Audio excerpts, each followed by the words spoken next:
Hello, Dr. James Bogash, expert in health and longevity, and in today's video we're going to talk about statins and muscles, which we've known that there's an issue pretty much forever.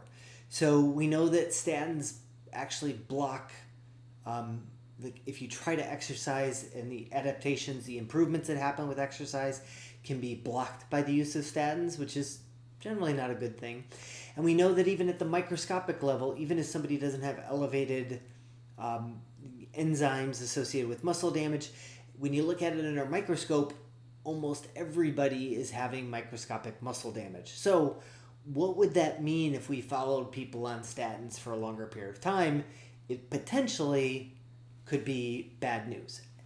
Before I go over this particular study, which answers this question, make sure you like this video, share it with somebody you think needs the information, and subscribe to the channel.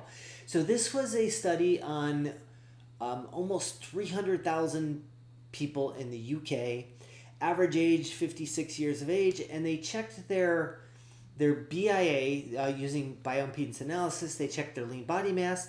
They also checked their grip strength. And we know that grip strength is important because it's a marker of longevity, muscle power, those kind of things that are all not going to go into in depth here, but it's important to have good grip strength.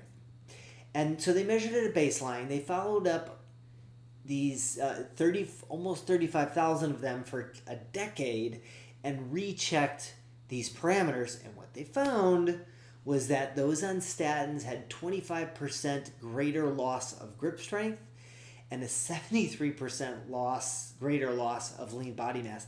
That's not a good outcome, and not a big surprise when we look at prior research we've had on statins and the damage to skeletal muscle. So this kind of looks at what happens to that damage over time, even if people aren't going off of the drugs because of muscle side effects. They looked at, there's something called a pharmacogenetic score about people who were, it had to do with statin response. So basically some people with certain genetics will respond better to statins.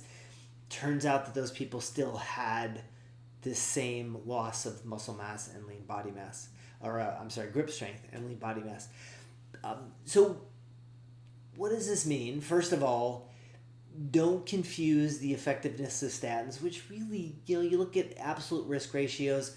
Generally, for every 1,000 people you treat for 5 years, you're going to prevent 11 heart attacks out of 22, so it's about a 1% reduction. So really not that good. And it bears out in what we see, right? Cardiovascular disease remains the number one killer because we have to address cholesterol with lifestyle, because that won't decrease grip strength and lean body mass over the course of a decade. It does mean that if you're on statins, you should probably be doing everything you can to maintain that muscle mass. Otherwise, you're going to be in worse shape in a decade than you were prior to all of this. And if you didn't make lifestyle changes, your current lifestyle was already compromised. So if it's now worse off 10 years ago, well, no wonder cardiovascular disease remains our number one killer. So as always, I'll post a link to this particular study in the description. Make sure you like this video, share it with somebody you think needs the information, and subscribe to the channel.